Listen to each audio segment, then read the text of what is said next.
Merci de nous accueillir entre vos murs. Hightech démarre pour une demi-heure de découverte, d'innovation et d'information dans une nouvelle saison qui vous promet d'être détonnante. C'est parti! L'actu de chez nous, c'est essentiellement le Forum national sur la gouvernance de l'Internet qui s'est tenu à l'UCAD 2 à l'Université Cheikh Anta Diop de Dakar. Cette manifestation s'est inscrite dans le cadre de ce forum avec pour thème la gouvernance de l'Internet dans le cadre du développement économique, sociable et humain. L'économie numérique constitue un noyau dur dans le développement des technologies de l'information et de la communication. Fort de ce constat, Kizok Sénégal a organisé une journée de discussion entre experts d'un large éventail. L'objectif est de faire converger les positions des différents acteurs. Le but de cet enjeu-là, c'est que de mettre toute la communauté ensemble et qu'elle s'approprie cette problématique et qu'elle ait la force de pouvoir pour aller voir l'État et lui dire ce que vous voulez faire ne nous correspond pas. Voilà ce qu'il faudrait faire pour que nous puissions réellement jouer notre partie et contribuer réellement à ce projet. Et je crois que c'est en ça que représente la force de ce type de discussion. Ce n'est pas tant qu'on écrive les lois, mais au moins on a le pouvoir de dire à l'État, en fait les acteurs disent on est d'accord, on n'est pas d'accord avec vous. La seconde étape consiste à contextualiser le processus afin de l'adapter aux réalités socio-économiques du pays. La crise doit servir d'opportunité parce qu'aujourd'hui d'abord on est dans une crise mondiale, donc les cartes sont rebattues à l'échelle mondiale. On est interconnectés aujourd'hui. Internet, on dit c'est le village planétaire. Donc au-delà de ce village planétaire, on voit le changement climatique, c'est une problématique qui est mondiale. Donc aujourd'hui, on est face à des problèmes aussi qui sont mondiaux et donc qui appellent des solutions mondiales. La cybercriminalité, etc. Et donc, on a notre place à prendre dedans. Et cette place-là, on ne peut pas la prendre en copiant, parce qu'on ne fera que mal copier. Il faut qu'on la bâtisse sur ce qui nous fait ce qu'on est. Il y a aussi beaucoup de choses à dire par rapport aux acteurs, à ce déficit de synergie dans le secteur et aussi à la compréhension que nous avons de l'économie numérique. Nous continuons malheureusement à gérer les TIC de façon un peu trop marginale et nous ne l'avons pas suffisamment intégré dans nos stratégies. Les stratégies au niveau de l'État, au niveau central, les stratégies aussi au niveau des entreprises, au niveau du secteur privé et à un niveau individuel. Je pense qu'il y a une réelle révolution culturelle donc, à mener pour une meilleure intégration donc, des TIC dans nos habitudes, nos comportements et dans les processus de prise de décision et dans la mise en œuvre donc, des politiques conçues. Les études qui ont été faites dans le domaine de l'économie pour voir quel est l'impact de l'Internet sur les économies, c'est un rapport que McKinsey vient de sortir, il n'y en avait pas eu avant. Les gens voyaient l'Internet comme étant un espace technologique uniquement, avec des ingénieurs qui se connectent, des opérateurs qui offrent des connexions, mais ils ne sont pas réellement intéressés à savoir quel est le nombre d'emplois générés, quels sont les revenus qui sont générés en termes de création d'emplois, voilà. Donc, il faut voir qu'il n'y a pas encore eu cette formalisation.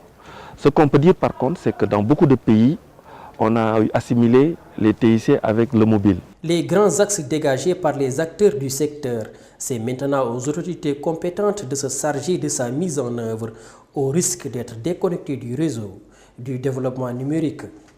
Nous restons toujours dans le cadre du Forum de la gouvernance de l'Internet avec les propos de M. Corentin que nous avons recueillis et qui nous explique comment on assure une bonne gouvernance de l'Internet.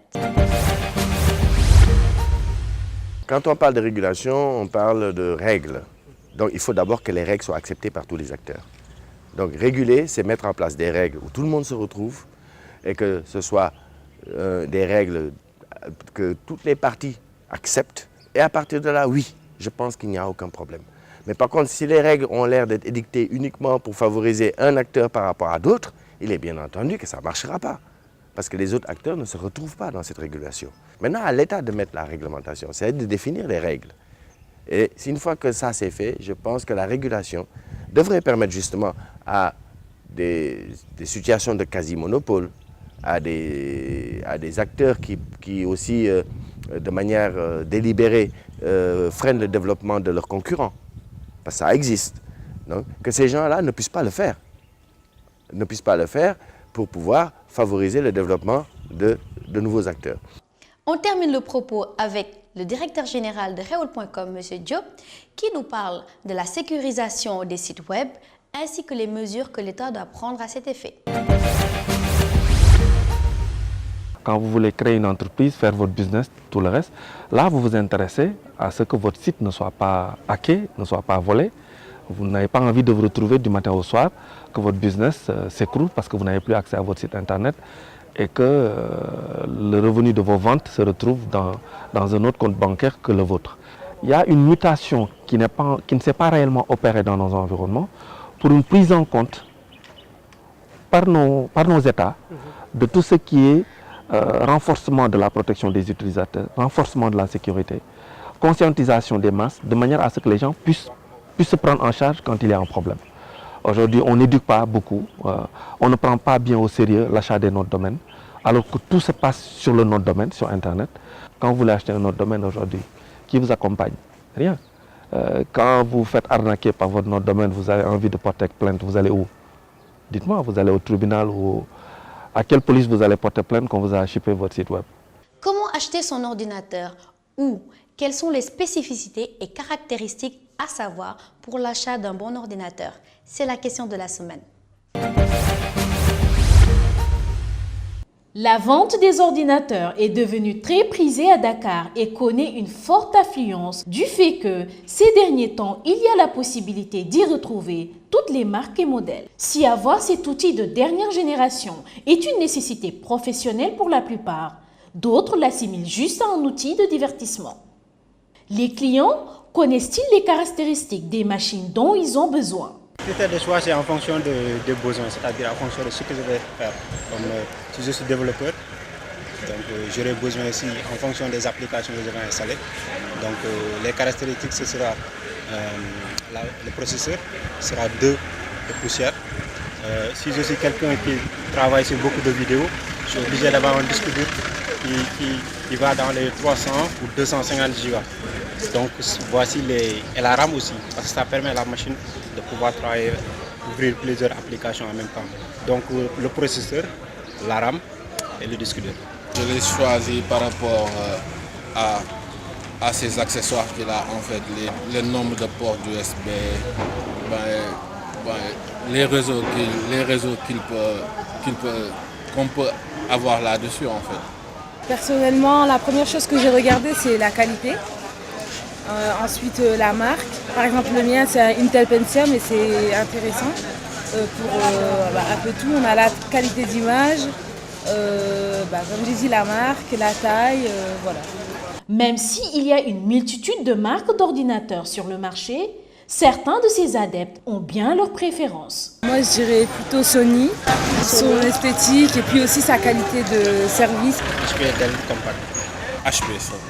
Les vendeurs, quant à eux, donnent des précisions sur les marques les plus vendues. HP et Dell, les Sénégalais, ils sont beaucoup plus familiarisés avec les familles Dell et HP. HP, Acer, Samsung, Toshiba. La marque la plus vendue ici chez moi, c'est l'HP.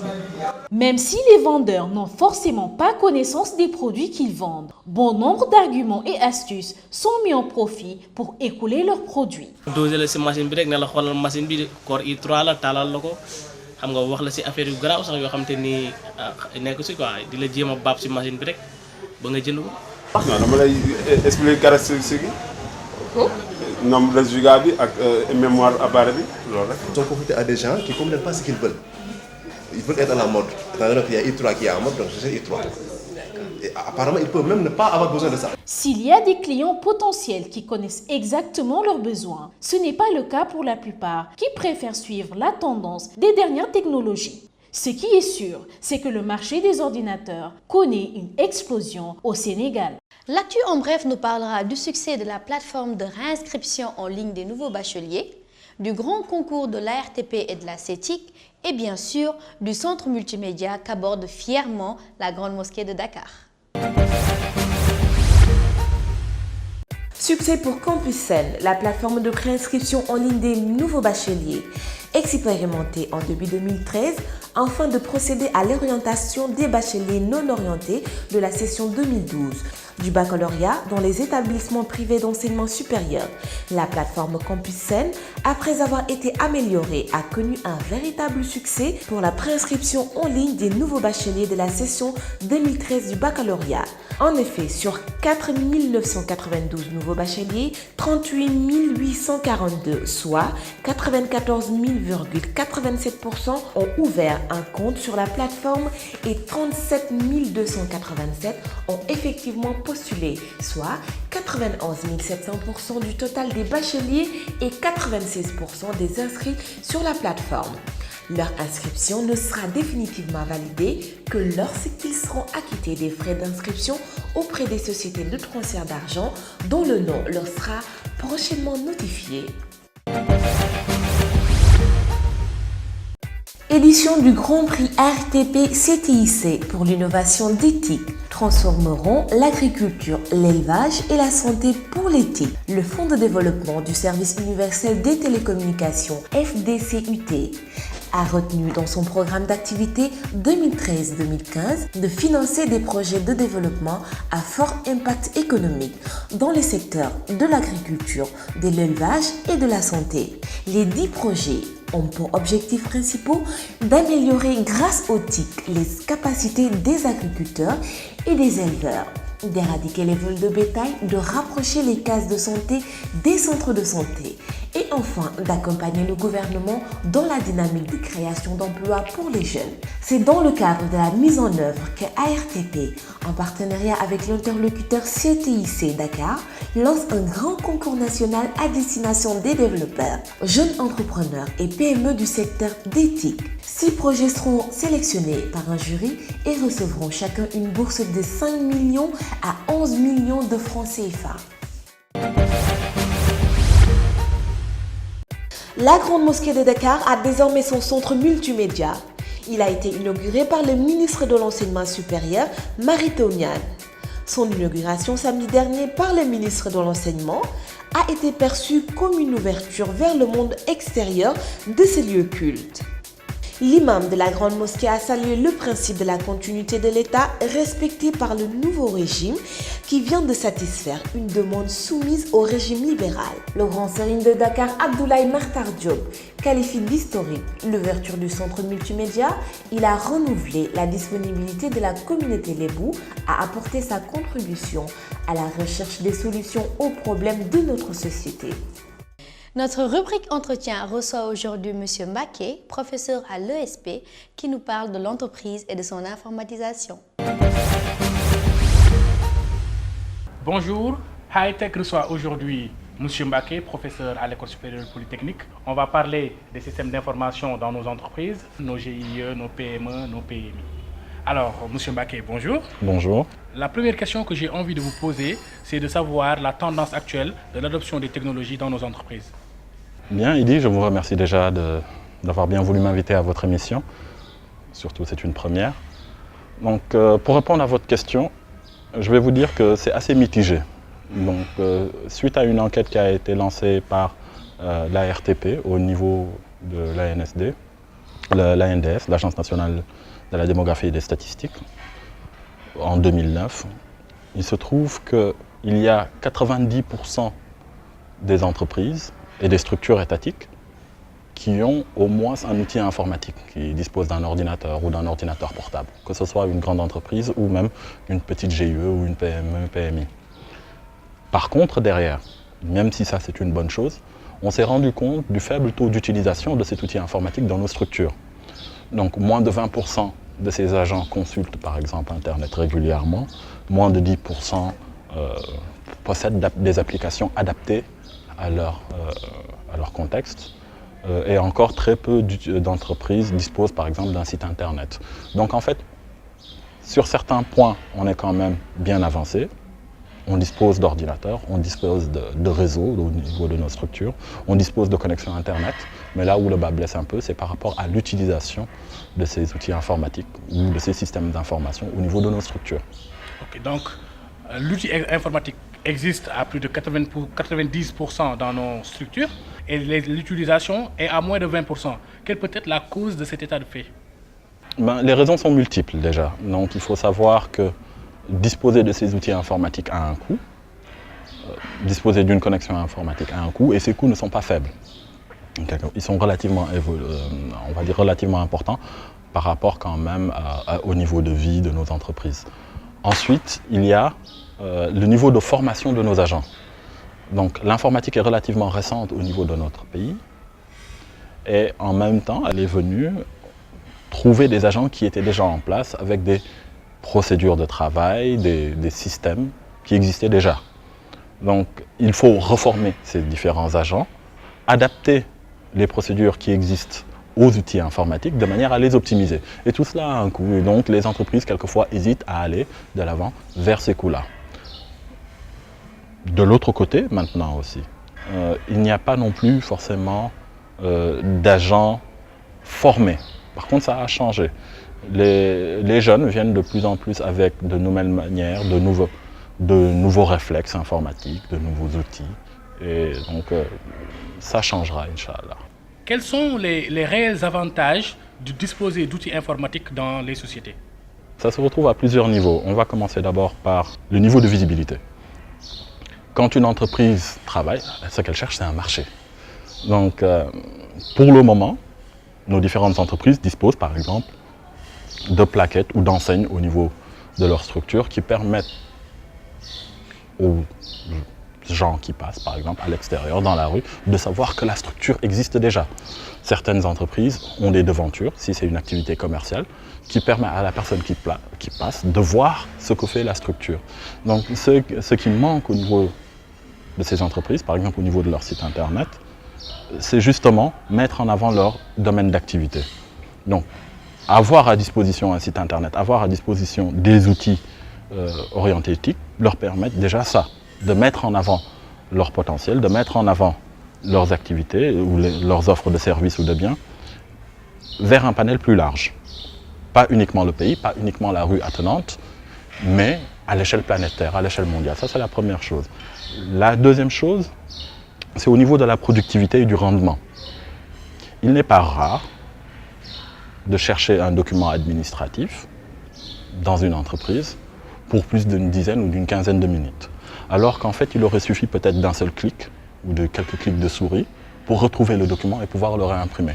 Donc on a un fort gain de productivité en introduisant ces TIC.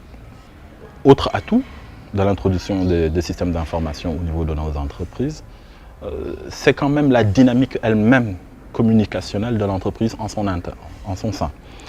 On voit déjà actuellement les jeunes qui communiquent dès le très bas âge, donc au collège, au lycée, qui communiquent via Facebook pour organiser des rencontres, des rendez-vous, s'envoyer des mails, s'envoyer des photos, etc. Donc il y a une manière de communiquer qui est différente, qui est certes plus productive, mais qui donne un esprit différent à l'entreprise, qui lui permet de s'adapter au contexte en utilisant ces différents outils.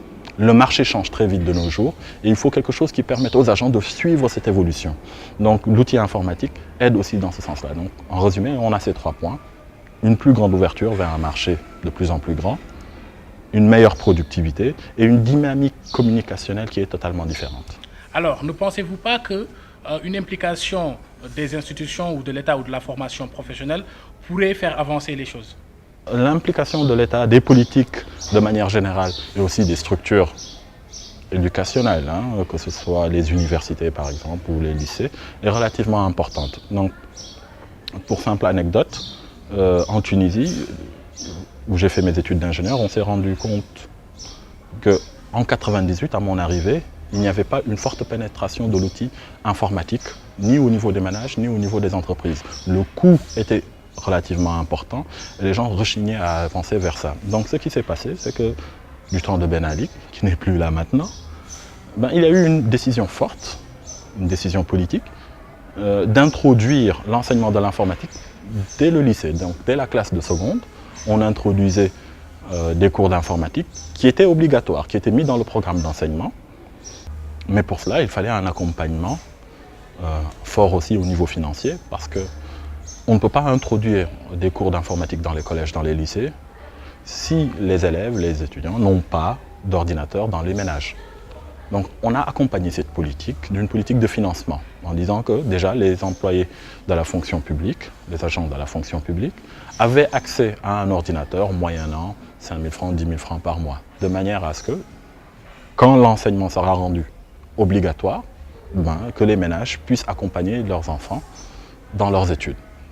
Donc moyennant un coût forfaitaire très faible, et cela a été retranché de leur salaire. Bon, cet accompagnement s'est fait avec les banques à une très grande échelle, et 3 années plus tard, ils se sont rendus compte qu'ils commençaient à avoir un nombre très important de techniciens en informatique dans diverses spécialités.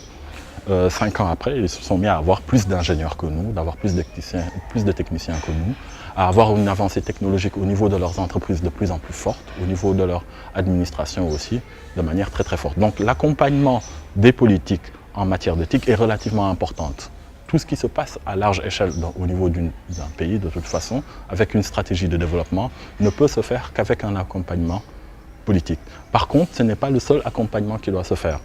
Au niveau de nos entreprises aussi, les gens doivent prendre conscience, les entreprises, les entrepreneurs, peut-être même les agents quelquefois, doivent prendre conscience de ce qu'ils gagneraient en utilisant ces technologies.